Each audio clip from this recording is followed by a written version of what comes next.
In this video, we are finding the infinite sum of a wholly convergent series. But how can we tell whether this sum will converge? Well, if you pay attention, you will notice that the numbers in the denominator can be broken down into factors. 1 times 4, 2 times 5, 3 times 6, 4 times 7, etc. Furthermore, the second factor is the first one plus 3. The general term is 1 over n times n plus 3. Will our infinite sum converge to a value or will it diverge? We can compare the terms of our series with the terms of the series 1 over n squared. When evaluating the reciprocal of the squares and adding them up, we realize that eventually this series converges. Very slowly, but it does converge.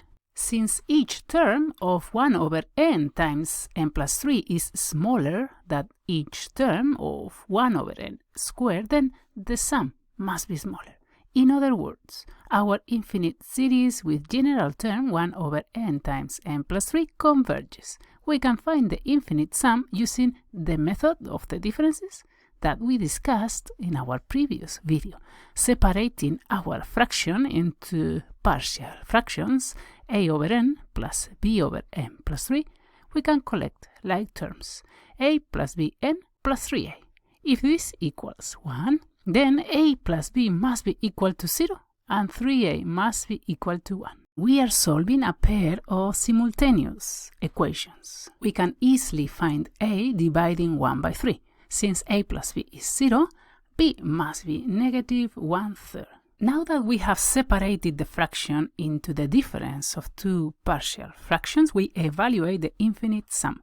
Instead of substituting infinite values of n, which is impossible, we substitute as many as we need until we spot the pattern. Stop the video here and see whether you can spot the pattern.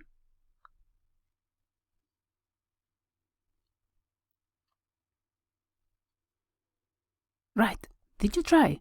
The second partial fraction of term 1 minus 1 over 12 cancels the first partial fraction of term 4, 1 over 12. This pattern will continue so that all terms cancel each other out except the first fraction of the first 3 terms.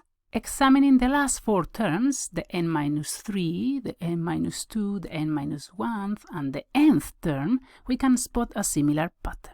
The first partial fraction of the nth term cancels out the second partial fraction of the n minus 3rd term.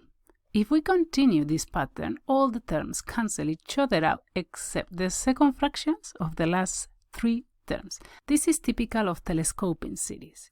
You can now understand why, for large values of n, these 3 fractions approach to 0. So the infinite sum approaches to the value 1/3 plus 1/6 plus 1/9.